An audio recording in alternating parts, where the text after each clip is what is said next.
Je voudrais vous inviter à vous abonner à cette page et à recruter d'autres gens qui vont s'abonner. Pour quelle raison? Parce que c'est une chaîne qui est consacrée à la dézombification du peuple noir.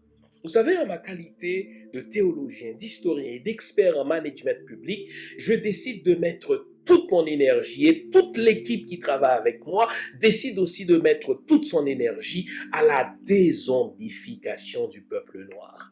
L'émission s'appelle Lumière sur le monde. Eh bien, cette lumière, ce n'est pas moi. Cette lumière, c'est le travail que nous faisons ensemble. Lorsque tout à coup, on réalise qu'on nous a roulé dans la farine, on réalise qu'on nous a trompés pendant, n'est-ce pas, des siècles, et que tout à coup, nous prenons conscience de nos ressources, nous prenons conscience de notre identité, et ayant pris conscience de tout cela, nous prenons la décision de partager ce que nous sommes, ce que nous comprenons avec les autres. Donc, nous avons besoin d'avoir une masse critique d'hommes et de femmes noirs réveillés qui vont changer, n'est-ce pas, leur pays respectif pour la gloire de nos ancêtres.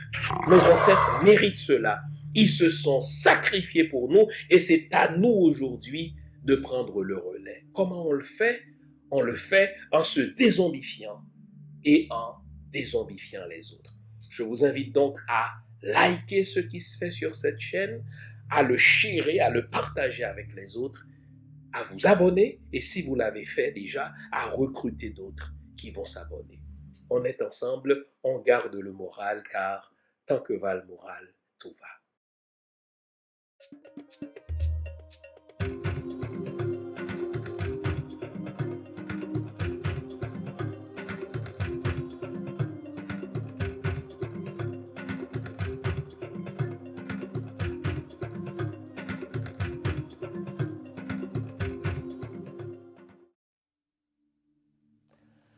Bonjour mesdames, bonjour messieurs, bonjour le monde, bienvenue à cette autre édition de l'émission Lumière sur le monde. Comment allez-vous ce matin? J'espère que vous allez bien. Eh bien, vous et moi, nous avons beaucoup de choses à nous dire cette semaine. Nous allons analyser les diverses leçons à tirer des sanctions américaines contre Laurent Lamotte. Il faudra nous poser un certain nombre de questions. Pourquoi on sanctionne Laurent Lamotte maintenant, tandis que c'était de notoriété publique? Laurent Lamotte est un corrupteur, Laurent Lamotte est un dilapidateur de fonds publics, Laurent Lamotte est un assassin. Pourquoi on le sanctionne maintenant? Pourquoi on sanctionne Laurent Lamotte et pas Michel Martelly? Ces deux-là volaient ensemble. Les plans pour voler, les plans pour dilapider, les plans pour détourner des fonds publics étaient conçus conjointement par Laurent Lamotte et Michel Martelly. Laurent Lamotte était ministre de la planification dans le premier gouvernement de Michel Martelly, qui a eu Gary Conille comme un premier ministre, mais c'était à toute fin pratique un gouvernement éphémère. Tout de suite après la chute provoquée de Gary Conille, à la fois par Laurent Lamotte et Michel Martelly lui-même, Laurent Lamotte a été fait Premier ministre. Il est resté Premier ministre pendant, ma foi, environ 2 ans. Mais Michel Martelly a complété son quinquennat. Tout le monde sait que la marque de commerce du PHTK, l'ADN même du PHTK, c'est la kleptocratie, c'est-à-dire gouverné par le vol, mais c'est aussi la kleptomanie, l'amour du vol. Ce sont des gens qui prennent plaisir à voler. Ce sont des gens pour qui le vol, la dilapidation, le détournement des fonds publics sont une valeur. Mais si on sanctionne Laurent Lamotte, qui n'est resté que 2 ans comme chef de gouvernement, la question qui se pose, c'est pourquoi pas Michel Martelly, Ou une autre question, c'est quand on va sanctionner Michel Martelly publiquement? C'est à quand son tour? Parce que on ne peut sanctionner Laurent Lamotte sans sanctionner publiquement Michel Martelly. Ça, je vous le dis. Vous me suivez déjà depuis 2 ans. Quand je vous cite quelque chose, vous me prenez au sérieux, c'est ce qu'il faut, et vous voyez que ce que je dis s'avère. Ce que je dis se vérifie. On ne pourra pas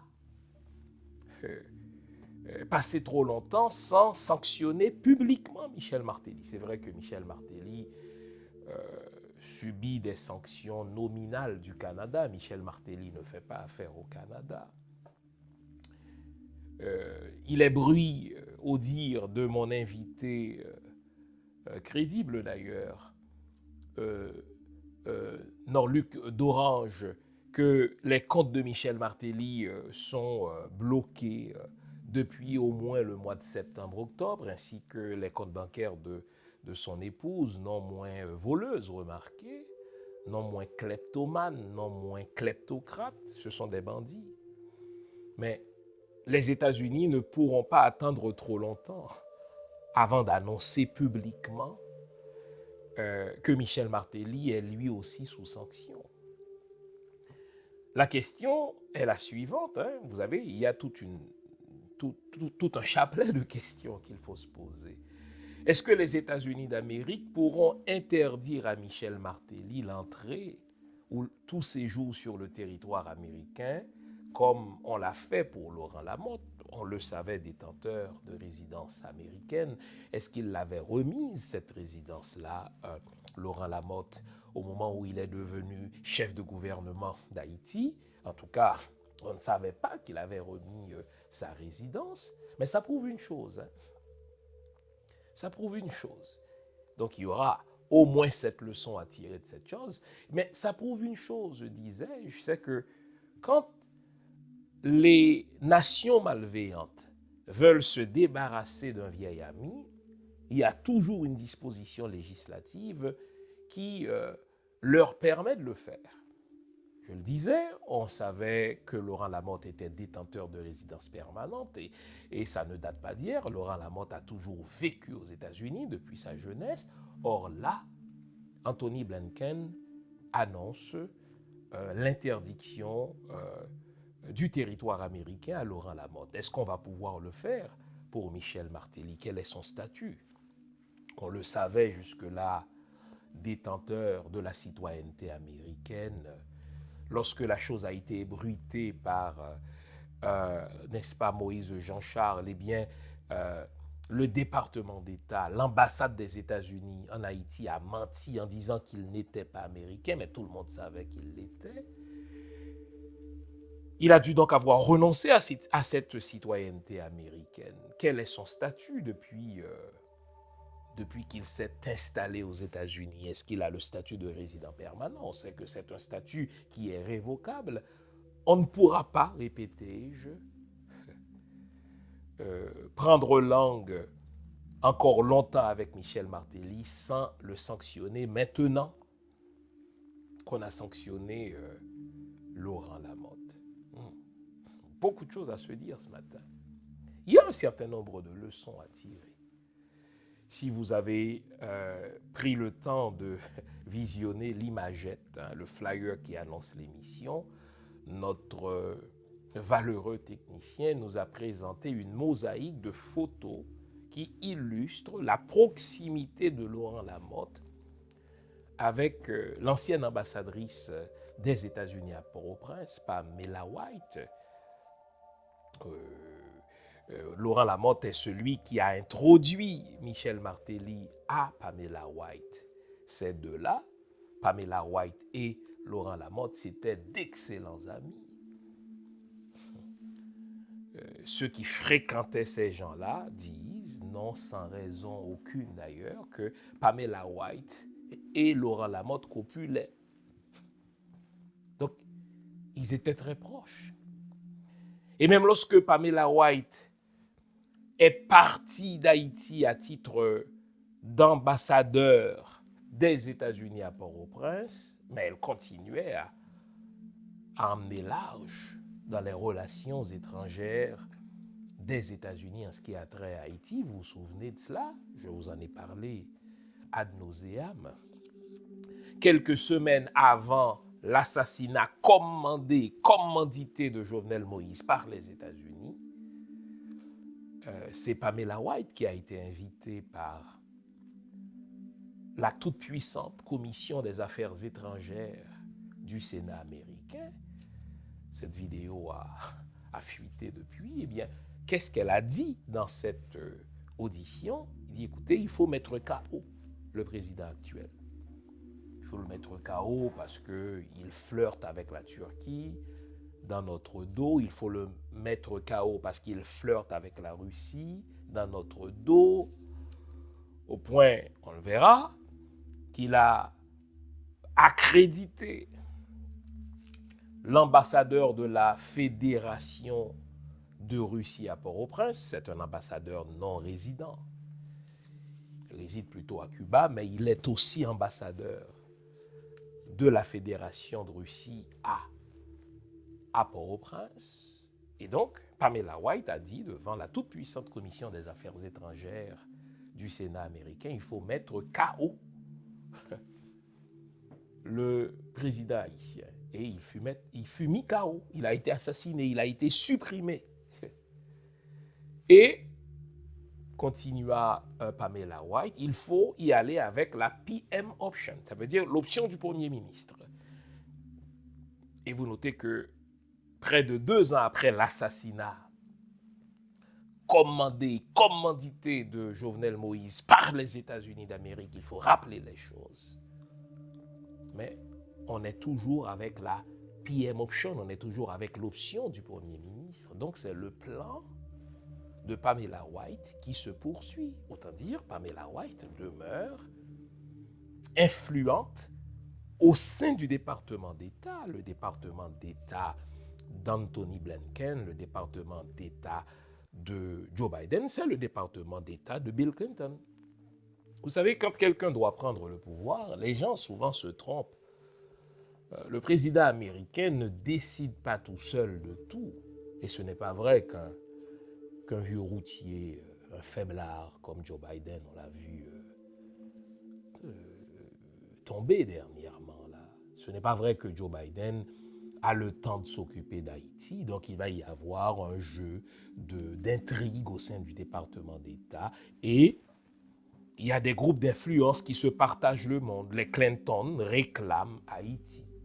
Ils y brassent des affaires, ils y placent des présidents, ils y placent des premiers ministres. Donc, le département d'État d'Anthony Blinken, c'est le département d'État des Clinton. Et qui dit le département d'État des Clinton, c'est le département d'État de Kenneth Merton et de Pamela White. Et pourtant, c'est sous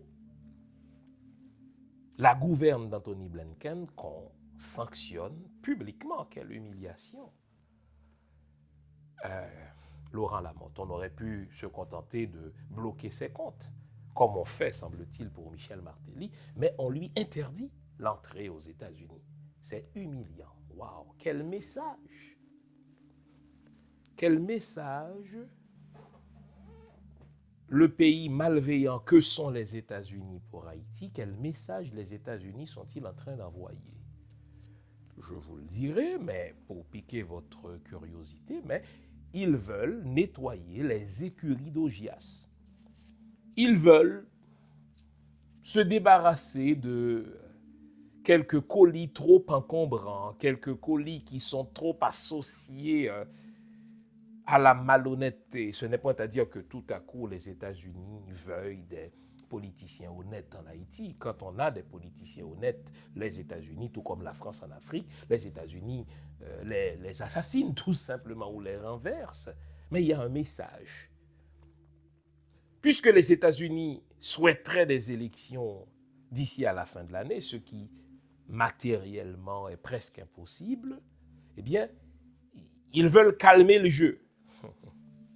Comment calmer le jeu? Vous notez que, conformément à ce que je vous avais dit en février, allez regarder mes émissions de février. Allez regarder mes émissions, n'est-ce pas, du mois de mars, quand il y avait, ma foi, enfin en février, septembre, octobre, quand il y avait des kidnappings spectaculaires, retentissants et sonores, je vous avais dit que tout cela allait se calmer vers le mois de juin. Nous sommes précisément au mois de juin. Depuis quand avez-vous entendu parler d'un kidnapping? On dirait qu'il n'y a plus de kidnapping.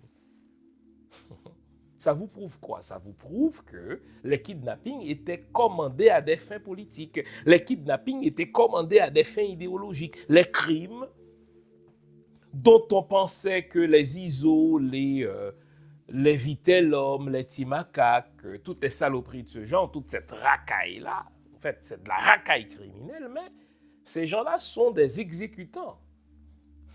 Les vrais commanditaires de ces crimes-là sont ailleurs. Ils veulent, si vous voulez, infliger à la population, selon la formule de Naomi Klein, n'est-ce pas, un traitement de choc pour effrayer cette population, pour lui dire de se mettre au pas. On veut repousser certaines gens sérieuses de la politique. Alors là, on kidnappe tout le monde. Personne n'était à l'abri. Mais vous notez que, conformément à ce que je vous avais dit, précisément parce qu'on veut se diriger vers des élections, mais on calme le jeu, on nettoie les écuries d'Augias. Ça veut dire on se débarrasse de certains éléments qui nous ont été utiles pendant les 5 dernières années, mais qui nous sont devenus encombrants parce que l'opinion publique les considère comme des gens toxiques. Et donc, on écarte Laurent Lamotte. Il y a d'autres leçons à tirer.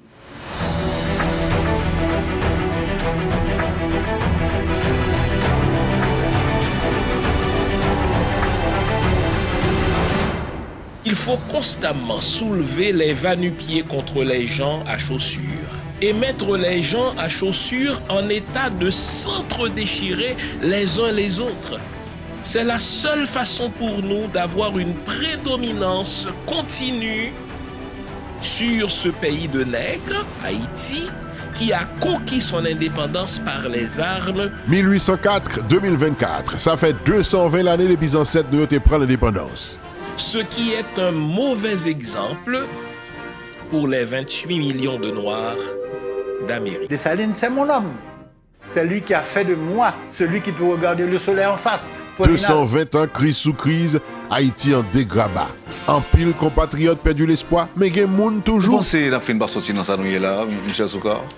Depuis Haïtien décide de sortir, n'a pas sorti. Qui ça nous pas fait qui fait arriver dans l'état ça? Écoutez bien le mot conscience, c'est ce qui nous manque aujourd'hui, les amis. Qui ça nous doit faire pour nous changer destin pays pour l'histoire pas juger? Pour peuple en état de légitime défense, parce que pas personne mon avec, c'est normal pour le défendre tête. Et c'est là où je vais vous dire qu'il nous faut rééditer le 18 novembre 1803. Et moi, peuple a décidé. Parler de Haïti, un mouvement pour faire diaspora, parler dans une seule voix, a invité une chita, un grand monde responsable pour discuter honnêtement sur la situation pays et chercher une solution réelle. In order to deal with this, we're going to have to do 3 things. We're going to have to be resilient individuals, resilient citizens, and resilient leaders. Rendez-vous cassé, week-end 4 octobre là, dans Tampa, Florida, pour 2 jours rassemblement. Après workshop, conférence débat, performance artistique, manger, danser, dans tête ensemble pour une belle Haïti. Conférencier, Dr. Flor Lindor La Tortue, professeur Michel Soukar, Dr. Jean Fils-Aimé et lieutenant général Russell Honoré. Modérateur Wendell Théodore. Activité à clôturer avec Bello dans un gala qui a servi repas à 3 plats. Week-end 4 octobre là. Rendez-vous c'est dans Tampa, Florida, dans l'hôtel Hilton Tampa Airport West Shore, 2225 North Louis Avenue. Pour plus d'informations, relez dans 813 327 96 38 ou sinon visitez palemdehaïti.com. Pas de cacher l'ombre là. C'est ou bon là ou bon pas là. Point.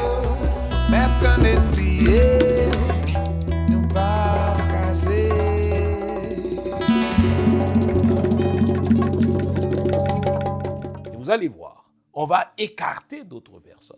Claude Joseph, je vous le jure, Claude Joseph sera écarté aussi. Parce qu'on l'a envoyé jouer.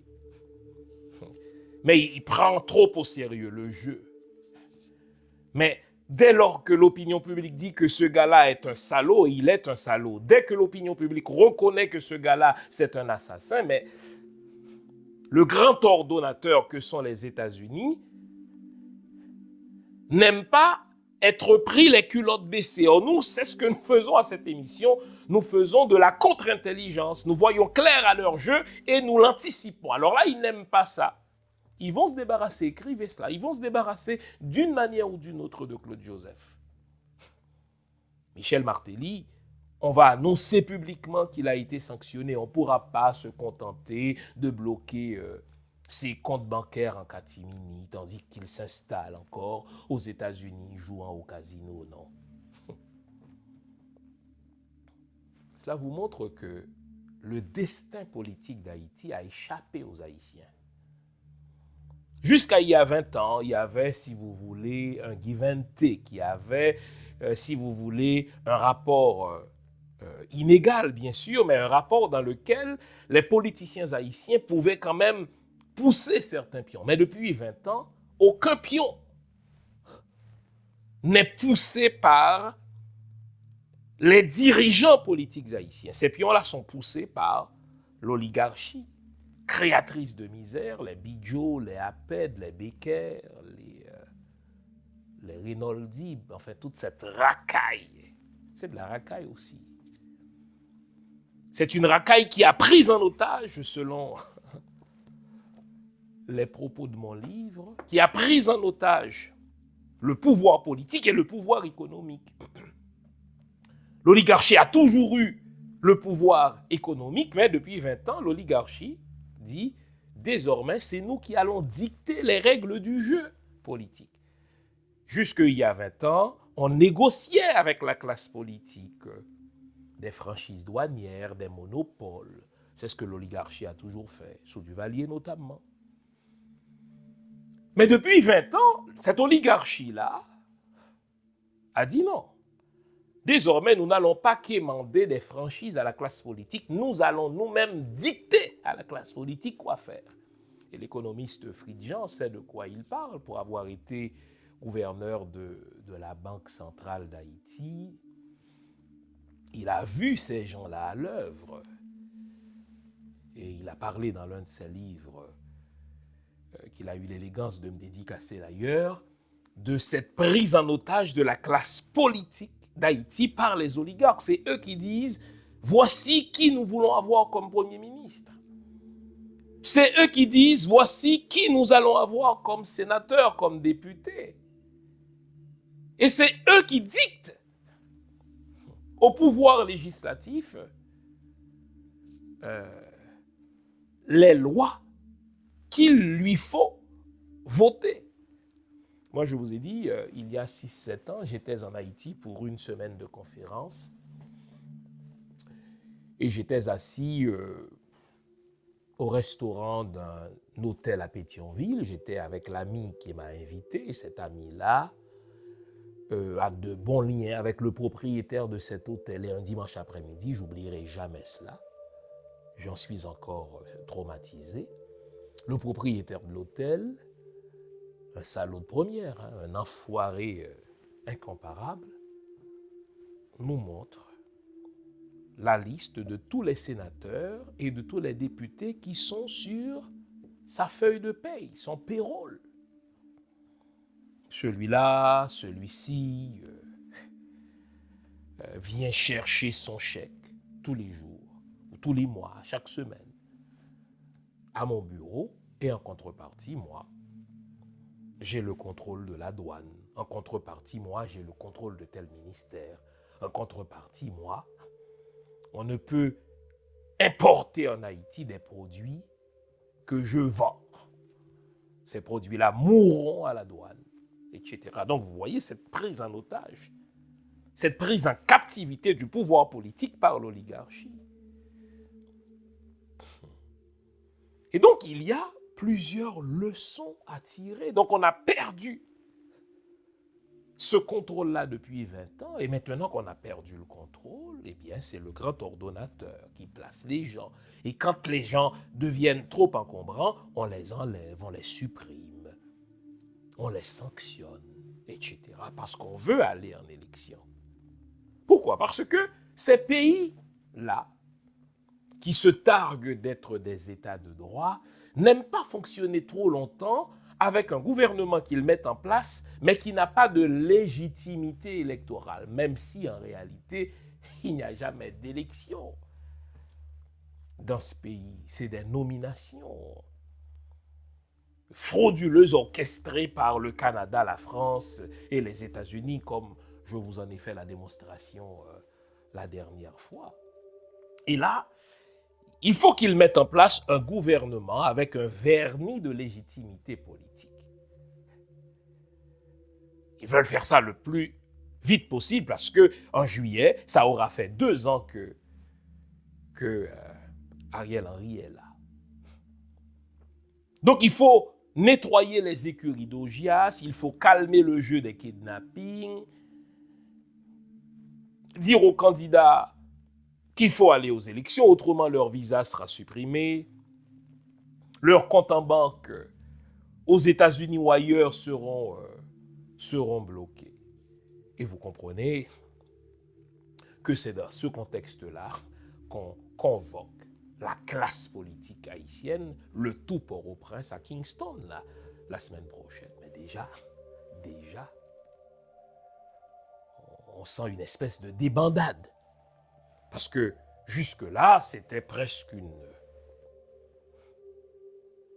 une carte d'honneur d'être invité par la CARICOM. Mais là, Mirland Maniga a dit non, je n'irai pas. Elle se pique tout à coup de nationalisme. Il ne faut pas se laisser duper par Mirland. Il n'y a pas de nationalisme là. Mirland Maniga ne veut pas y aller parce qu'elle a tout à perdre à y aller. Je vais vous expliquer cela. Il est même bruit que Ariel Henry ira, mais qu'il ne restera qu'une demi-journée. Pour quelle raison? Parce qu'il a tout à perdre à participer. Je vous expliquerai ça tout à l'heure. Qui a intérêt à être là? Sûrement pas le parti Lavalas. Le parti Lavalas, malgré ses très regrettables erreurs dans sa gestion du pouvoir, demeure un joueur important, un major player dans l'échiquier politique haïtien. Et quand vous êtes un joueur important comme cela, même si vous avez été marginalisé par la communauté des nations malveillantes, vous n'allez pas vous asseoir sur la même table qu'un Clarence Renoir.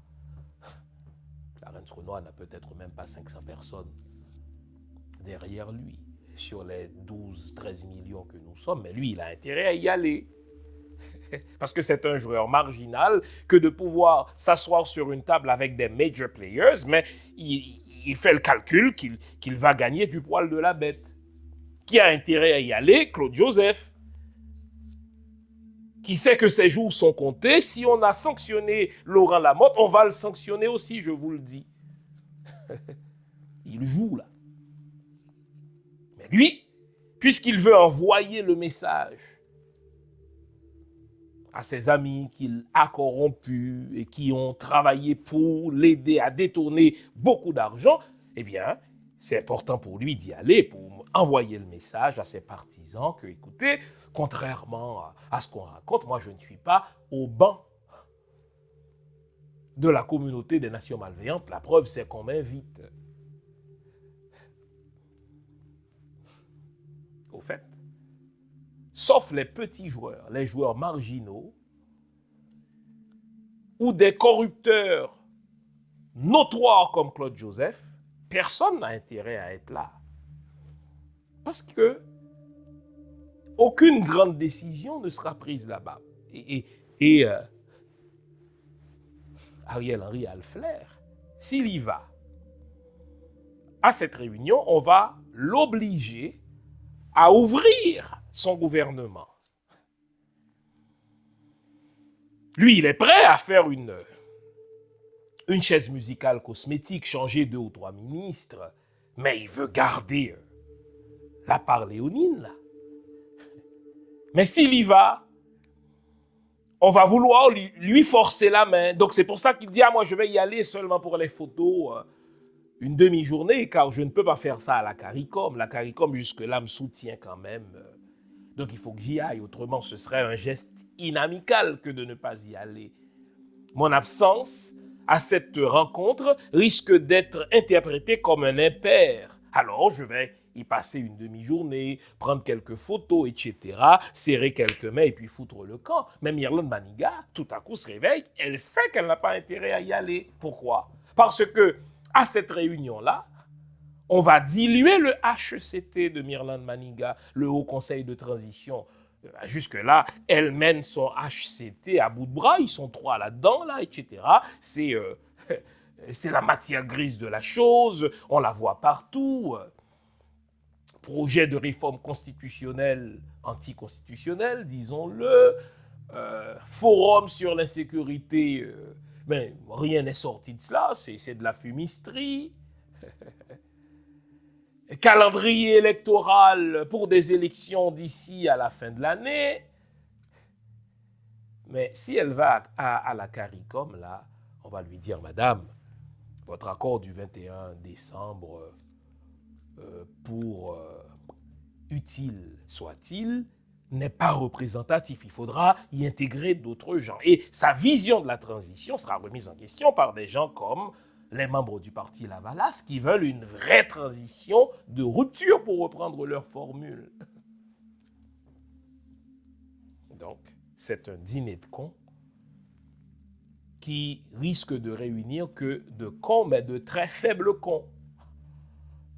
Encore une fois, de petits joueurs, des joueurs qui savent qu'ils seront mis au banc rapidement et qui veulent y aller pour tenter de faire un dernier coup de fumisterie, ou des joueurs qui n'ont personne derrière eux, des marcheurs plutôt que des leaders, qui disent, écoutez, au moins nous, on était là. Tout ceci prouve quoi, les amis?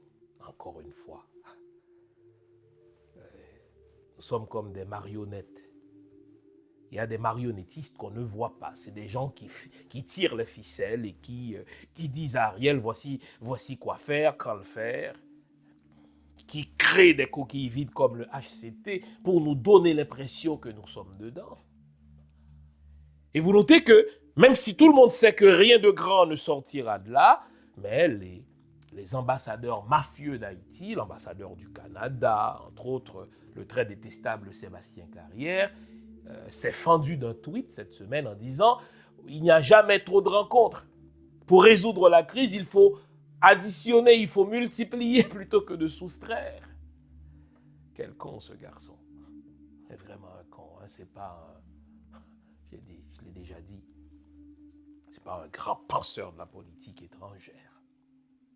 Et donc, maintenant que la chose s'est ébruitée, que des analystes disent, écoutez, ils vont comme des enfants, comme des mineurs, s'asseoir sur une table étrangère à la convocation d'étrangers. Ils ne sont même pas foutus de s'asseoir entre eux. Alors là, Myrlande dit, moi, je ne vais pas y aller parce que la rencontre devient toxique, mais surtout par calcul politique. Si elle y va, on va diluer son HCT entre ses mains. Où est le pays là-dedans? Nulle part. Personne ne pense pays. Personne ne pense pays. Personne ne pense pays. Ariel Henry veut rester au pouvoir pour se protéger le cul, parce qu'il sait qu'il est impliqué dans le complot contre Jovenel Moïse. Michel Martelly tient à lui. Pour quelle raison? Parce que c'est son dernier rempart contre la prison. La preuve de cela, on sanctionne Laurent Lamotte, mais est-ce que vous avez entendu la ministre de la Justice d'Haïti, ce guignol de Emily Prophète, émettre un mandat d'arrêt contre Laurent Lamotte? On s'en fout. On s'en fout. C'est un gouvernement de PHTK de Michel Martelly qui est là pour protéger les anciens du PHTK contre toute reddition de comptes. Et entre-temps, en nettoyant les écuries d'Augias, on veut aussi éviter qu'un gouvernement nationaliste véritable aille fouiller dans les filières de Petro-Caribé. On veut savoir, là, ces 4 ou 5 milliards de dollars américains, comment ont-ils été dépensés? Par qui? cet argent-là se retrouve où? Déjà, il est bruit que la Sogebank, la Unibank songe à faire faillite pour, ah oui, bien sûr, pour effacer toutes les traces de corruption et de détournement de fonds publics de l'argent pétro-caribéen. Ah oui, il y a de grands enjeux là ces jours-ci, les amis. C'est pour cela que vous allez voir. Ah oui, l'international va s'agiter pour faire un nettoyage. Les oligarques vont continuer à payer des lobbyistes comme Jonathan Powell. C'est lui qui est derrière cette rencontre-là de la CARICOM pour calmer le jeu, parce que le bois calé de la population fait peur. Imaginez si le bois calé va jusque dans les bureaux de Biggio, ce que je souhaite d'ailleurs. C'est tout leur système d'exploitation qui s'effondre parce que c'est leur pays. C'est pas mon pays, c'est pas le vôtre, c'est le pays de Biggio. Il est arrivé là, ses parents sont arrivés là, n'est-ce pas, fin 19e siècle là. Mais là, Haïti leur appartient. Ils prennent ce pays-là en otage. Et pour s'assurer de la pérennité de cette captivité, les Biggio payent des lobbyistes comme Jonathan Powell. Ils financent les campagnes des sénateurs américains pour s'assurer que leurs intérêts sont toujours protégés. Et le peuple dans tout ça, on s'en fout. Vous l'avez vu? Lors de cette inondation dans le Grand Sud, là, vous avez vu ces gens-là se patauger dans la boue. Quelle aide le gouvernement a-t-il offerte? Rien. Entre-temps, on nous apprend que Laurent Lamotte a détourné pas moins que 60 millions. Mais ça, c'est de la petite bière, là. Comparé à l'argent qui est volé par les APED, par les DIB, par les Biggio. Biggio est littéralement devenu multimilliardaire grâce à Haïti, le pays le plus pauvre de la zone. C'est l'un des plus grands investisseurs en matière de carburant dans toute la région. Est-ce que les États-Unis vont interdire à Biggio tout séjour sur le territoire américain? Est-ce que les États-Unis vont confisquer ses biens? Donc, c'est un grand jeu qui se fait pour protéger le système. Il ne faut pas croire que les États-Unis veulent que le système change, non. Il faut qu'Haïti demeure une colonie dans laquelle nous plaçons nous-mêmes, nos présidents, nos gouvernements, etc. Et pour que les ressources d'Haïti servent à nous enrichir, nous. Alors, on n'hésitera pas à taper un Laurent Lamotte, même s'il nous a servi pendant les dernières années, si cette petite tape sur la main peut nous donner l'impression que les États-Unis veulent un système moins corrompu. Foutaise que tout cela. Alors, beaucoup de leçons à tirer de l'affaire de Laurent Lamotte. Aïe, aïe, aïe. J'en oubliais presque que c'était l'introduction. Offrez-vous donc cette tasse de thé, cette tasse de café, cette tasse de chocolat chaud. On a beaucoup de choses à se dire ce matin. Restez là. Je vous reviens après la pause que voici. À tout à l'heure. Quand on est initié, ce qui est convoqué, c'est à la fois l'aspect symbolique, mais aussi l'invisible. Donc c'est difficile pour moi de vous raconter. Mais par contre, ce que je peux dire, c'est que les initiations dans le vaudou, elles ont toujours un lien avec le fait de se perfectionner soi-même et de travailler avec les éléments de la nature visibles et invisibles. Quand on parle de vaudou et qu'on vous pose la question, quelle est la définition que vous donnez du vaudou?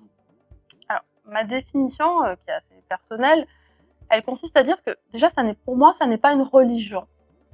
Parce que j'ai cette phrase qui me vient en tête, qui m'a beaucoup marquée, qui était de dire « Le vaudou, je n'y crois pas, mais ça existe. » Croire, c'est la relation verticale entre soi et son Dieu, quel qu'il soit. C'est la religion, la croyance, la foi. Et ça existe, c'est cette relation au monde, cette relation en système, à la nature, aux ancêtres et à l'invisible. Donc pour moi, la définition du vaudou, finalement, c'est une vision du monde intégrée. Pour vous aider à vous défaire de tous les mensonges qu'on vous a débités au sujet du vaudou, je vous propose une trilogie fondamentale. Vaudou, je me souviens, et si les lois n'étaient pas des diables, et enfin, Vaudou 101, une spiritualité moderne sans sorcellerie.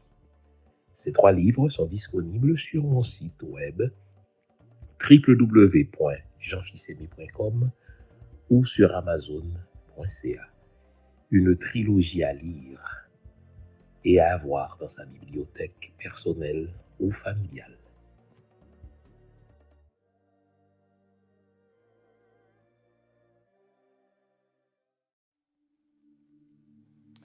Alors, on s'était promis de relever un certain nombre de leçons qu'il nous faut tirer des sanctions américaines contre Laurent Lamotte. On va y aller comme ça, dard, comme on dit. La première leçon, et elle s'impose, c'est que vous êtes des nègres. Vous êtes des nègres. Que vous soyez devenu très riche, que vous soyez docteur, que vous soyez très instruit, que vous soyez de grands écrivains, pour vous, enfin pour les nations malveillantes, vous êtes un artefact. Vous savez, quand vous entrez dans un musée, là, le conservateur du musée déplace les artefacts comme il l'entend en fonction du show qu'il veut offrir. Et donc pour les Blancs, Laurent Lamotte, même s'il a été Premier ministre, même s'il est devenu très riche, c'est un nègre. Et on peut en disposer comme on veut, comme au bon moment de l'esclavage, comme au bon vieux temps de la colonisation. Le docteur Martin Luther King comprenait bien ce vieux réflexe raciste du blanc, cet atavisme du blanc. Une fois dans l'une de ses prédications qu'il livrait sur la chaire d'une église en Alabama, il a commencé son homélie par une boutade comme ça. Tout le monde l'appelle docteur Martin Luther King, ce qu'il fut, docteur en théologie, et il a commencé son sermon avec cette boutade. Savez-vous comment un blanc me perçoit, moi, docteur Luther King? Et là, silence pendant 15 secondes. Il répond, je suis un nègre. Que j'ai un doctorat, que je n'ai pas de doctorat, que je sois instruit, que je ne sois pas instruit, que j'ai passé toute ma vie durant à l'école, que je n'ai pas du tout été à l'école, pas un seul jour que le bon Dieu a fait, pour le blanc, qui ne sait peut-être même pas lire, je suis un nègre. Et il peut me tirer dessus comme sur un canard. Et ce vieux réflexe-là, cet atavisme-là, le blanc ne l'a pas perdu. Et il vient de le prouver en sanctionnant Laurent Lamotte, en lui interdisant l'entrée sur le territoire américain. Encore une fois, prenez le temps de regarder l'imagette de l'émission. Vous savez, quelques semaines avant ces sanctions américaines contre Laurent Lamotte, quelques semaines avant de lui interdire l'entrée sur le territoire américain, Laurent Lamotte a organisé sur le territoire américain une espèce de levée de fonds là, pour une organisation machin. Et pour pouvoir attirer du monde, il lui a pris l'envie d'inviter Bill Clinton. Bill Clinton est venu, mais vous savez à quelles conditions? Laurent Lamotte a dû verser sur les comptes de la Clinton Foundation pas moins que la très coquette somme de 500 000 $, un demi-million de dollars américains que Laurent Lamotte a versé sur le compte de la Clinton Foundation pour avoir Clinton à cette soirée de levée de fonds. 500 000 $ pour Laurent Lamotte, c'est rien, il a tant volé, il a tant dilapidé. Mais ça prouve à quel point il avait un tuyau direct, il avait une communication directe avec les Clinton parce que, je vous l'ai dit, c'est l'excellent ami, probablement c'est un ancien ami de cœur de Pamela White. Mais malgré le fait qu'il a versé 500 000 $ sur le compte de la Clinton Foundation, malgré le fait qu'il peut se piquer, qu'il peut se targuer d'être l'ami, n'est-ce pas, des gens puissants au sein du département d'État, quand vient le temps de le sanctionner, quand vient le temps de lui interdire le territoire américain, mais ça a été fait comme ça. Ça a été fait comme ça. Et moi, ce que je sais, c'est qu'on a appelé ses avocats il y a quelques semaines, avant même que l'annonce ait été publicisée, avant que l'annonce ait été publiée, mais les avocats de Laurent Lamotte ont été informés. Comme ça, il a pu laisser avant que la chose ne soit sortie. Première leçon, vous êtes des nègres. Ne pensez pas que, aux yeux du blanc, il se trompe le blanc, mais vous lui donnez raison tous les jours. Voyez comment un Ariel Henry courbe l'échine devant Biden, il courbe l'échine devant les étrangers. Il est littéralement serviable, obséquieux. Il le fait dans quel but selon vous? Il le fait pour avoir la garantie que le blanc ne le rejettera jamais. Que le blanc ne le jettera jamais comme une vieille chaussette, comme un vieux basket. Mais tirez donc la leçon, bande d'imbéciles.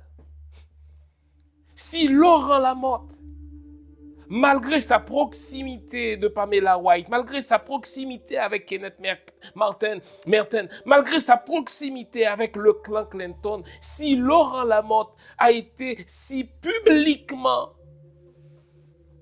humilié, qui va-t-on épargner? Vous savez, la blancomanie de l'haïtien est à ce point choquante que chaque haïtien, hélas, se croit détenteur d'un supplément d'être quand il est l'ami d'un blanc. Et dans la classe politique, c'est pire. Chaque politicien a son blanc. Vous l'avez vu, j'en ai parlé. J'en ai parlé. Quelques semaines avant que le Canada de Sébastien Carrière n'ait sanctionné l'ancien président Jocelyn Privert, mais Jocelyn Privert et Sébastien Carrière prenaient une soupe ensemble, une soupe amicale, une soupe joumou, à l'invitation de Sébastien Carrière. Et pourtant, il savait qu'il allait le sanctionner. Mais pire, il l'a sanctionné. Quelques semaines après les sanctions de Sébastien Carrière, c'est-à-dire du Canada contre Jocelyn Privert, maintenant c'est la représentation diplomatique de l'Union européenne qui a invité les anciens présidents, les anciens premiers ministres à une réception dans les locaux de la mission diplomatique de l'Union européenne. Qui a-t-on vu ensemble, serrant la main, riant, comme si de rien n'était? Encore Jocelyn Privert, encore, n'est-ce pas, Henri Séan, encore, n'est-ce pas, Sébastien Carrière, celui-là même qui les a sanctionnés. Il le retrouve dans les locaux de la mission diplomatique de l'Union européenne et Jocelyn Privert lui serre la main. Imaginez, avec un peu de verticalité, un gars comme ça te tend la main, tu lui casses le poignet littéralement. Un gars comme ça te tend la main, tu lui craches au visage. Mais connaissez-vous, dans l'Haïti d'aujourd'hui, un Haïtien qui soit assez vertical pour rappeler aux Blancs son atavisme raciste? Non, pas du tout. Peu importe l'énormité de l'humiliation que le Blanc nous a infligée, nous allons nous pincer le nez, nous allons nous boucher les oreilles et les yeux, c'est quand même le Blanc. On a un supplément d'être que de se considérer comme l'ami du Blanc. Et donc, quoi que ce blanc-là nous ait fait, quoi que ce blanc-là nous ait infligé, nous voulons garder son amitié à tout prix. Et pourtant, le blanc, quand il faut se débarrasser de nous, nous redevenons un artefact jetable. Regardez donc mon imagette. Imaginez une ambassadrice qui est là pour défendre les intérêts du pays accréditant, donc les États-Unis, auprès du pays accréditaire, bloquait Haïti, Pamela White fait campagne bras dessus, bras dessous avec Michel Martelly. Elle fait campagne bras dessus, avec Martine Moïse, les mêmes saloperies. Elle fait campagne bras dessus, oh là là, ils étaient sur le point de s'embrasser sur la bouche avec Laurent Lamotte. Regardez dans les photos, ce ne sont pas des photos d'amis, ça, c'est des photos d'amoureux.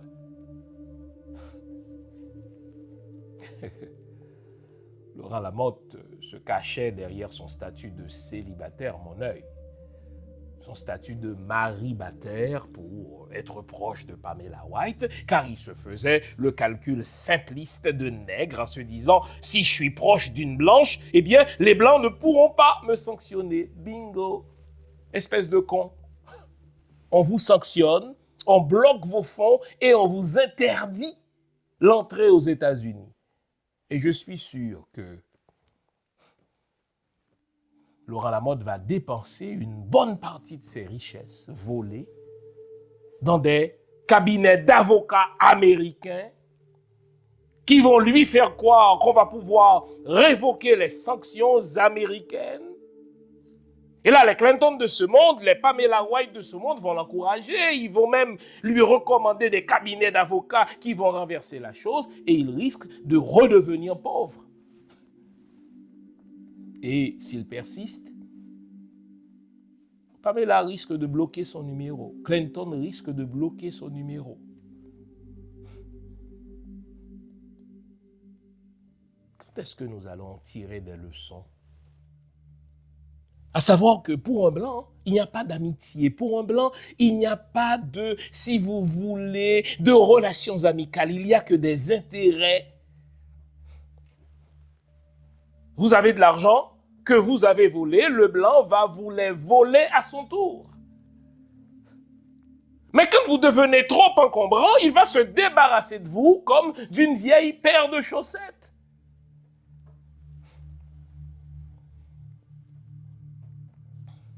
Bonne leçon que Claude Joseph devrait tirer.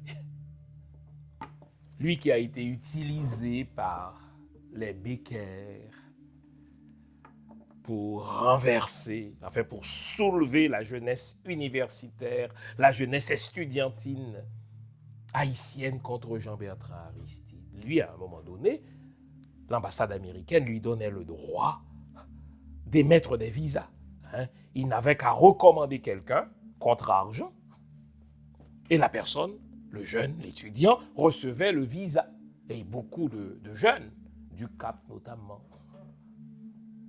ont reçu le visa, le droit d'aller aux États-Unis par l'entremise des Boulos, par l'entremise des Becker, par l'entremise de Claude Joseph. Et Claude Joseph a même été récompensé pour ce travail de sape. Il a eu une bourse pour aller étudier aux États-Unis. Et pendant un temps, le département d'État ne l'a pas contacté. Lui, il prenait mal la chose. Et lors d'une conférence organisée au Brooklyn College à New York par la communauté haïtienne, Kenneth Merton était là au sacrilège et Claude Joseph est allé voir son ancien patron Kenneth Merton pour lui dire « Écoutez, je vous ai servi fidèlement. Moi, je vous dis, le fin mot de l'histoire. Je vous ai servi fidèlement. Je vous ai aidé à renverser Jean-Bertrand Aristide, mais là, vous ne faites pas appel à moi. » Et c'est grâce à cette reprise de contact de Claude Joseph avec Kenneth Merton, suivez-moi bien, qu'il sera fait dans un premier temps ambassadeur d'Haïti, je pense, est-ce que c'était au Brésil? Et par la suite, jouant bien son jeu, et aidé par, si vous voulez, le directeur de Radio Caraïbe et d'autres pontes de la politique haïtienne, eh bien, on va l'introduire auprès de Jovenel Moïse qui va le nommer Premier ministre. Et la CIA va lui confier pour mandat d'être le handler, celui qui doit garder sous coupe réglée Jovenel, qui doit, n'est-ce pas, transmettre toutes les informations le concernant. Et voilà, il a comploté dans son assassinat. Et lui, il se dit, écoutez, je dois être récompensé. Je vous ai rendu service. Je vous ai aidé à renverser Jean-Bertrand Aristide. Je vous ai aidé à mettre KO le président Jovenel avec l'aide notée de sa femme. Hein? C'est de la copulaire aussi. Claude Joseph ne l'a pas caché, il l'a dit dans son soi-disant hommage au président Jovenel. N'a-t-il pas dit, écoutez, moi, je me rendais certains soirs chez le président, pas pour le président, mais pour sa femme. Vous parlez d'un gars inélégant, hein, et indiscret. Et lui, puisqu'il a rendu ces services-là, mais il s'attend à être récompensé en devenant président d'Haïti. Il a volé beaucoup d'argent comme Laurent Lamotte. Il fait campagne et vous notez qu'il ne semble pas être inquiété. La leçon à tirer. Et la classe intellectuelle haïtienne est aussi blancomane que les politiciens haïtiens. Nous sommes vraiment malades. J'ai reçu Nord-Luc d'Orange à mon émission mercredi dernier. Et après qu'il a décrit toute la kleptomanie, toute la kleptocratie de la classe politique haïtienne, je lui ai dit, mais bon Dieu, où est-ce que ce pays-là s'en va? Il a dit, écoutez, le matériau humain pour faire ce pays-là n'a pas encore été fabriqué.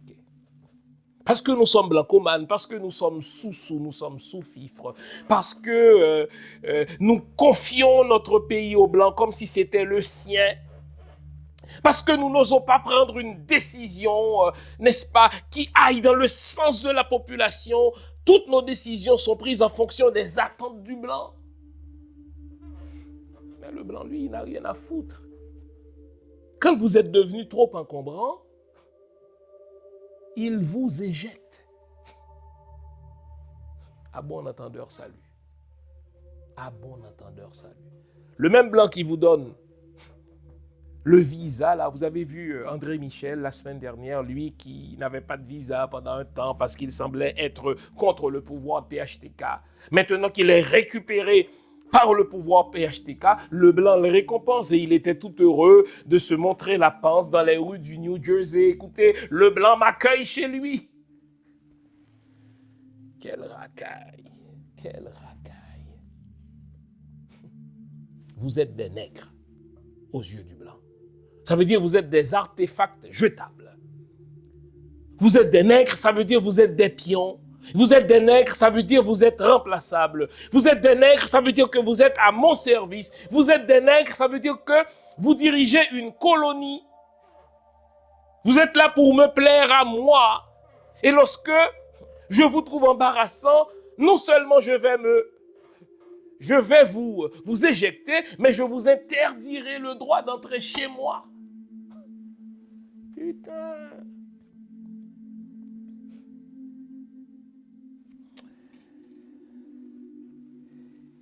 Pour éviter cette interdiction, il n'y a rien que nous ne soyons prêts à faire. Je vous ai déjà raconté ça et Ricardo Setenfus, ancien représentant de l'OEA en Haïti, sous Préval, en tout cas, après le tremblement de terre, raconte la chose. Mais moi, avant que Ricardo ne l'ait écrit, Edmond Muller, avec qui je présentais une conférence, nous le disait. Michel Martelly n'était pas admissible au second tour. Et les Blancs malveillants sont allés dire à Préval, nous voulons Michel Martelly au second tour. Si vous n'inscrivez pas Michel Martelly au second tour, nous savons que votre femme vient d'acheter une maison au Coton en Floride, nous allons la saisir, cette maison. Les enfants de votre femme détiennent un permis d'études aux États-Unis, nous allons le supprimer, ce permis d'études. Et pour éviter de perdre cela, la femme de René Préval, que l'oligarchie, la très corrompue oligarchie, avait placée dans son sein comme son handler, le gars est président, il n'est même pas foutu de se choisir une femme. Vous parlez d'un président incapable et incompétent. On lui a donné une femme. Et quand cette femme devait choisir son camp, elle a choisi son camp. Mon camp, ce n'est pas le vôtre, René Préval. Mon camp, ce sont mes enfants. Mon camp, ce n'est pas le vôtre, René Préval. Mon camp, c'est ma maison. D'ailleurs, après son mariage, la femme de René Préval continuait de porter le nom de son ancien mari. Imaginez l'affront. Mais elle s'en foutait. Et c'est lorsque tout le monde a commencé à rire que René Préval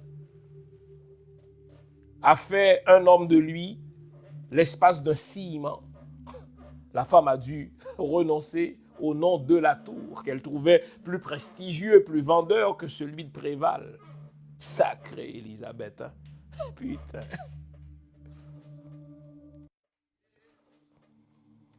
La femme a vendu un pays pour éviter la suppression du visa de ses fils. Elle a vendu un pays pour éviter la saisie de sa maison qu'elle a achetée avec de l'argent volé au pays. Vous voyez par quel type d'hommes et de femmes nous sommes dirigés? Et je vous ai dit, ne pensez pas que l'opposition soit différente, c'est la même merde. Ne pensez pas que l'élite intellectuelle soit différente, non. Moi, je fréquente de grands intellos ici en diaspora. Quand nous avons des réunions, c'est pour ça que j'y vais plus là, c'est tellement décourageant. Quand nous avons des réunions et qu'on tente de comprendre la problématique haïtienne, et quand vient le moment de fixer les responsabilités, ils sont disserts. Quand il faut indexer les Haïtiens, quand il faut pointer du doigt les responsables haïtiens, mais ils deviennent muets, taciturnes. Quand il faut dire, mais écoutez, le Canada a sa part dedans. Quand il faut dire, l'ambassadeur du Canada en Haïti, c'est un salopard. Quand il faut dire, écoutez, les Blancs sont malveillants vis-à-vis d'Haïti. Non, là, vous savez, Jean, vous savez. Pourquoi on découvre qu'ils sont à la tête d'organisations qui sont subventionnées par le gouvernement canadien. Donc là, on ne mord pas la main qui nous nourrit. Norluc n'a-t-il pas raison quand il dit que le matériau humain pour faire d'Haïti un véritable pays, ce matériau-là ne semble pas encore avoir été fabriqué. Le cerveau de l'Haïtien est à ce point vicié par la blancomanie, par la blancophilie. On pense avoir un supplément d'être quand on est l'ami du blanc. Et le blanc, lui, il se débarrasse de nous quand il veut. Première leçon de Laurent Lamotte. Deuxième leçon. Le blanc vous laisse voler. Il sait que l'argent que vous volez, vous n'allez pas le garder chez vous. Parce qu'à tout moment, s'il y a une révolution, vous risquez de perdre cet argent. Il vous laisse voler. Ses services de renseignement le tiennent au courant réel de tous vos vols, de toutes vos... Je vais vous dire une chose, je vais vous avouer quelque chose. Il y avait un ancien président du CEP en Haïti, un certain Gaillot d'Orsainville, pour ne pas le nommer. Suivez-moi bien. Lui, quand il était à la tête du CEP, il vendait littéralement les postes de sénateur et de député, etc. Vous savez quoi? Et c'est Edmond Mulet qui me le dit. On avait cloné son téléphone, en sorte que, au moment même où il vendait les postes de sénateur, de député, de maire à des candidats contre de l'argent, toutes ces transactions-là étaient clonées. Edmond Mulet me dit les recevoir en temps réel. Est-ce que vous me suivez? C'est-à-dire, quand Gaillot d'Orsainville vendait un poste de sénateur, un poste de député à quelqu'un contre argent, dès lors que l'argent se retrouvait sur son compte, Edmond Mulet en avait la preuve. Edmond Mulet me disait, Jean, son téléphone était cloné, nous avions toutes ces transactions, tous ces échanges. Et selon vous, l'argent que Gaillot d'Orsainville a volé, où est-ce qu'il est allé le dépenser selon vous? En Floride. Le blanc, il le sait ça.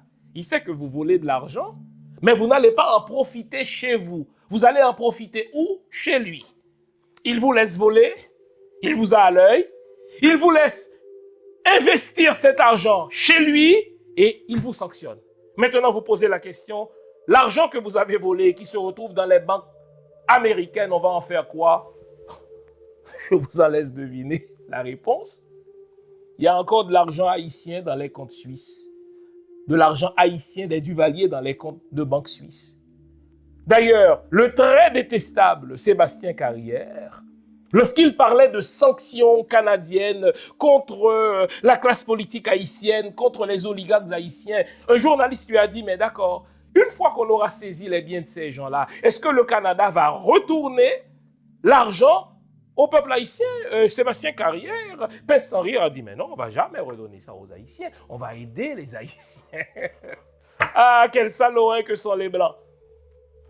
Vous savez que c'est notre argent que les politiciens volent. Vous savez que l'argent volé, ils l'investissent chez vous. Mais bon Dieu, 2 plus 2 font 4.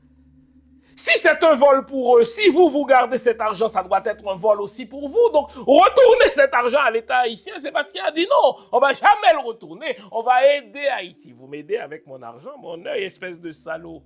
C'est vraiment pas un Henry Kissinger, c'est un idiot ce gars-là. Je vous le dis, hein. Et puis il est coincé, il est constipé. Vous voyez bien, il est menteur là. Deuxième leçon. Le blanc vous laisse voler. Il sait que vous n'allez pas garder cet argent-là dans les banques haïtiennes. Il vous laisse le téléverser sur une banque dominicaine. Il vous laisse le téléverser sur une banque américaine. Et en son temps, parce que c'est le blanc qui décide de son timing, il dit ça y est, la récréation est terminée. On va vous interdire l'entrée chez nous. On va bloquer vos comptes. Et cet argent-là, on va l'utiliser nous-mêmes pour faire du développement chez nous. Espèce de con. Mobutu Sese Seko commettait la même erreur. Il détournait de l'argent du Congo vers les banques suisses. Et il est mort, l'argent est resté là. Jean-Claude Duvalier a détourné des fonds publics.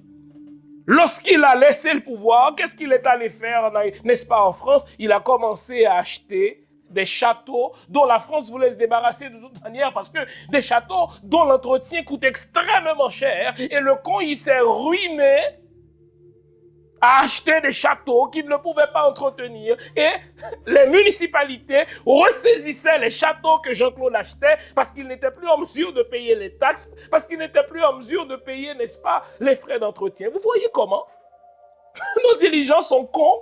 C'est vraiment nous qui donnons raison aux Blancs. C'est une bande de négrailles, là. Le Blanc vous laisse voler, il vous laisse introduire votre argent dans ses banques. Ensuite,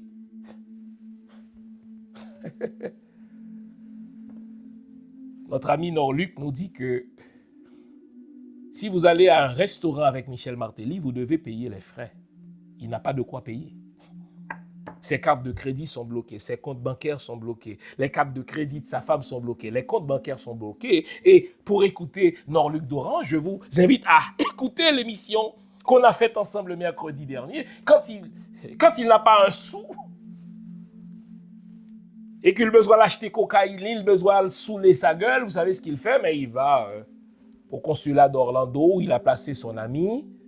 Puis l'ami fait main basse dans la caisse du consulat et lui donne de l'argent que lui, il va gaspiller dans des casinos. Des casinos de quel pays? Des États-Unis. Avant d'avoir été sanctionné là, Laurent Lamotte pouvait passer des jours, une quinzaine de jours d'affilée dans un hôtel avec des femmes. Il se livrait à des scènes d'orgie et il payait, tenez-vous bien, 15 000 $ par soir. Quand je vous dis que ces gens-là, non seulement ce sont des imbéciles, mais ce sont des créateurs de misère. Un Laurent Lamotte qui dépense 15 000 $ par nuit d'hôtel, qui était Premier ministre du pays le plus pauvre de la région. Vous avez vu le dénuement dans lequel notre peuple patauge. L'inondation a littéralement drainé ce peuple-là dans la boue. Un tremblement de terre a frappé, n'est-ce pas, la grande danse dernièrement. On a vu le peuple, n'est-ce pas, se tirer d'affaire à main nue, comme si on n'avait pas tiré de leçon du tremblement de terre de 2010. Donc la pauvreté haïtienne est devenue une entreprise pour enrichir la classe politique et pour faire de nouveaux milliardaires comme Bidjo dans l'oligarchie haïtienne.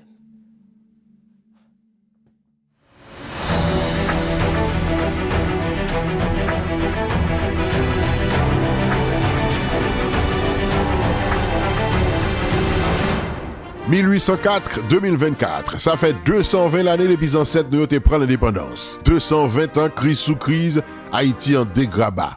En pile compatriotes perdu l'espoir, mais gen moun toujours. Qui ça nous pas fait qui fait nous arriver dans l'état ça? Qui ça nous doit faire pour changer destin pays pour l'histoire pas juger? Parler de Haïti, un mouvement pour faire diaspora, parler dans une seule voix, a invité une chita, un grand monde responsable pour discuter honnêtement sur situation pays et chercher une solution réelle. Rendez-vous cassé, week-end 4 octobre là, dans Tampa, Florida, pour 2 jours rassemblement. Abgen workshop, conférence débat, performance artistique, manger, danser, dans tête ensemble pour une belle Haïti. Conférencier, Dr. Flor Lindor La Tortue, professeur Michel Soukar, Dr. Jean Fils-Aimé et lieutenant général Russell Honoré. Modérateur Wendell Théodore. Activité à clôturer avec Bello dans un gala qui a servi repas à 3 plats. Week-end 4 octobre là. Rendez-vous c'est dans Tampa, Florida, dans l'hôtel Hilton Tampa Airport West Shore, 2225 North Louis Avenue. Pour plus d'informations, relez dans 813 327 96 38 ou sinon visitez palemdehaiti.com. Pas de cacher l'ombre là. C'est où mon là ou mon pas là. Point.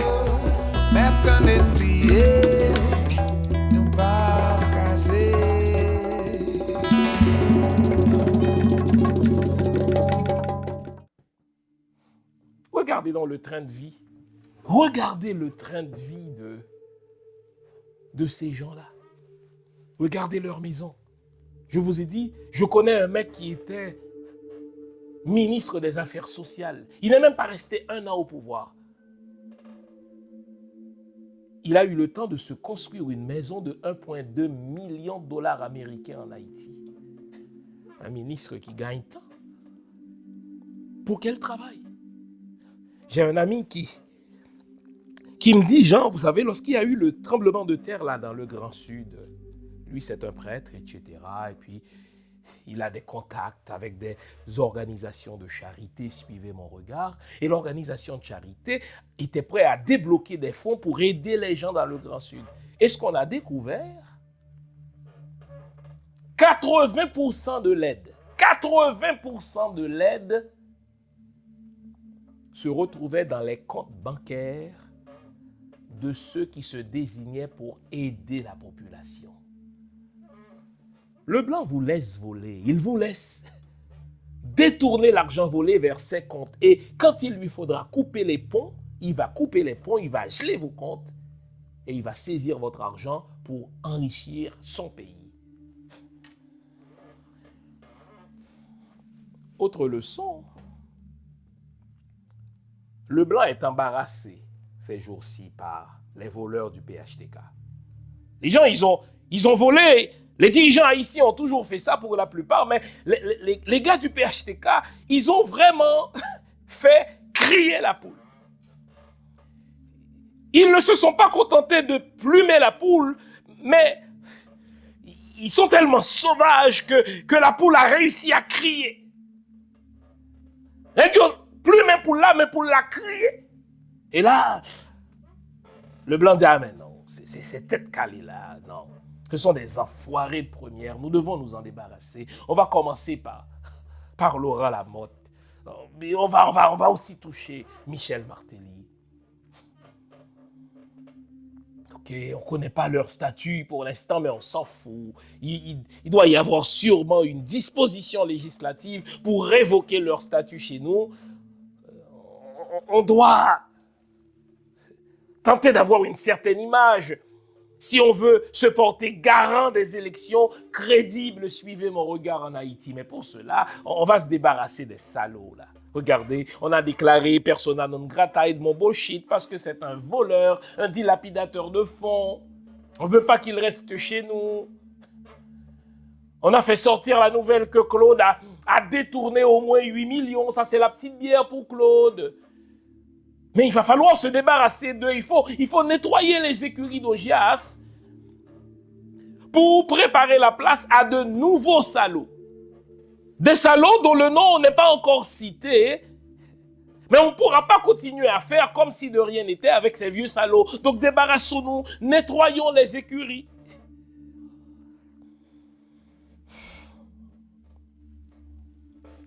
C'est fini, la première version du PHTK. Ça, c'est une autre leçon. la version 1.0 de PHTK. Ça veut dire les Laurent Lamotte, les Michel Martelly, les Wilson Lalo, les... comment il s'appelle là? Cette ministre non moins voleuse qui était ministre du tourisme et qui copulait elle aussi avec Laurent Lamotte là. Comment il s'appelle? Ministre du tourisme. Madame Balmire de mémoire, je m'en fous un peu. Je suis ni son parrain ni sa marraine. Cette version-là, c'est fini. Ils disent non, mais vous là, vous devez rentrer dans le garage de l'histoire. Et si vous hésitez à y entrer, on va révéler vos petits bijoux de famille. On va vous prendre les culottes baissées parce qu'on a tout sur vous. La première version du PHTK, c'est terminé. Et le blanc va tenter de recruter de nouvelles têtes. Soyons vigilants. Quand le blanc recrute, il recrute toujours des gens non nationalistes. Quand le blanc recrute, il recrute des gens qui vont venir mettre à exécution son agenda. Que ce blanc-là soit un intellectuel comme, comment il s'appelle, cet universitaire-là, non. Que ce blanc-là soit, que ce noir-là soit un universitaire, ou bien qu'il soit un intellectuel, qu'il soit un inculte, qu'il soit un entertainer. Dès que c'est le blanc qui recrute, il recrute en fonction de ses intérêts. Et c'est ce que je déteste. Nous devons casser ce paradigme-là du blanc. Blanc, c'est monsieur le vlé. C'est blanc, monsieur chaud. C'est monsieur que blanc choisit. Monsieur, c'est moun blanc. Ah, monsieur, c'est moun ça, oui, blanc vlé kembe. C'est ce paradigme-là qu'il faut casser.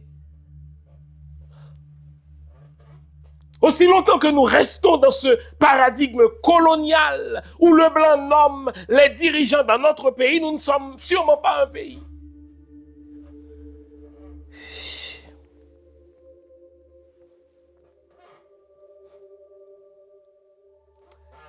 Le blanc n'aime pas l'impunité absolue. Ça, c'est important que vous reteniez ça.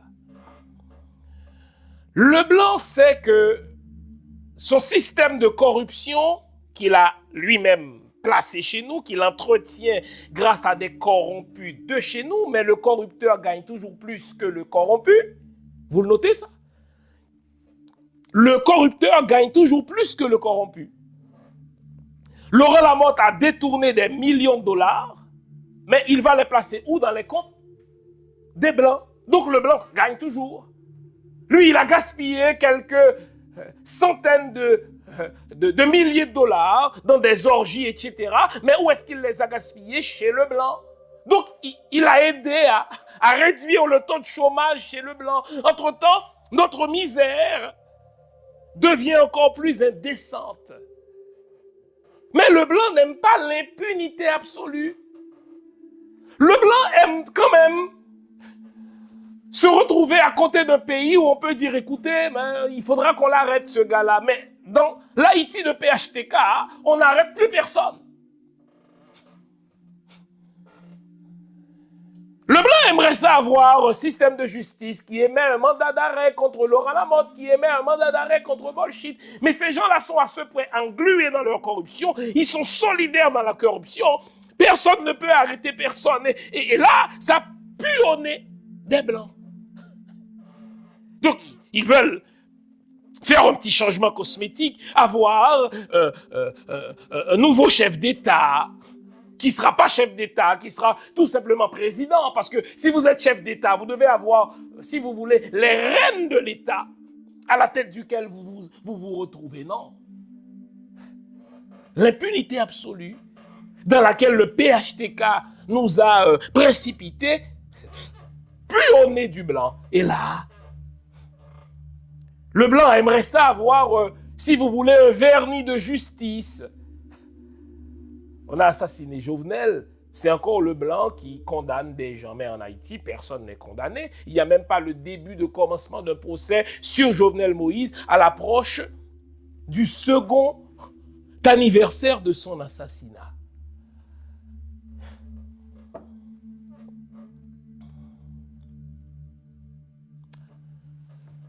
Mes chers amis, vous commencez à connaître par cœur mon refrain. Il n'y a rien qu'on puisse faire avec cette vieille classe politique-là.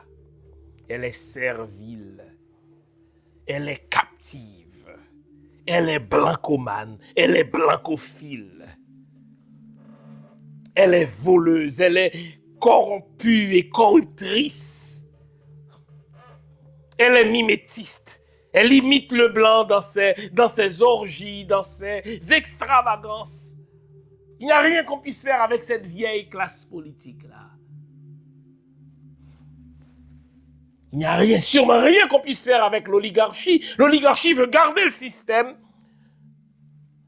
Ce système dans lequel elle ne paye pas d'impôts, elle ne paye pas de taxes. Ce système dans lequel elle transforme Haïti en une espèce d'oligopole.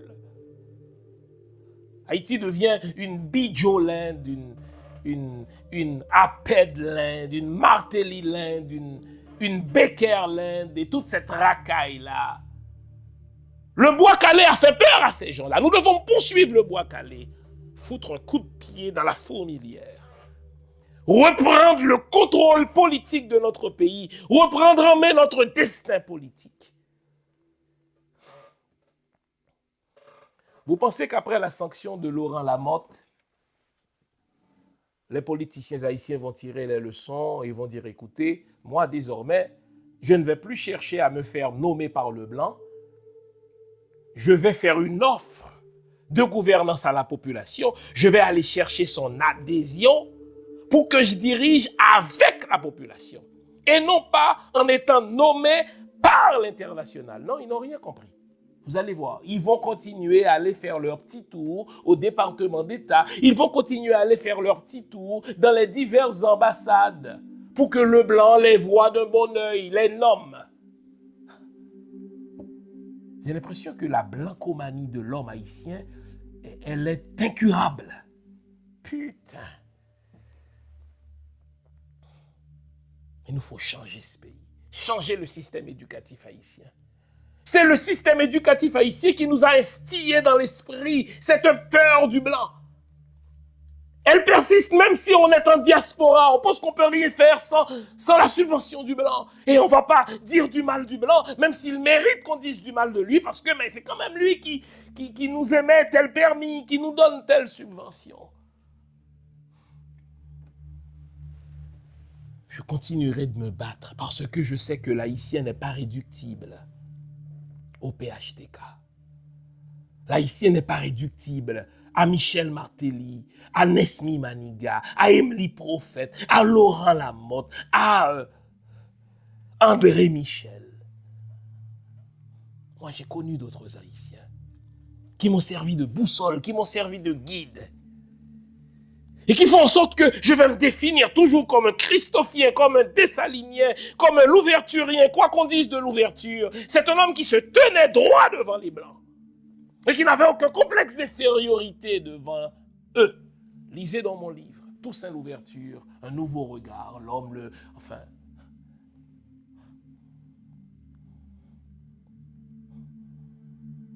Je n'ai pas, moi, l'ADN des Martelly, l'ADN des Sophia Martelly, l'ADN des Wilson Lalo.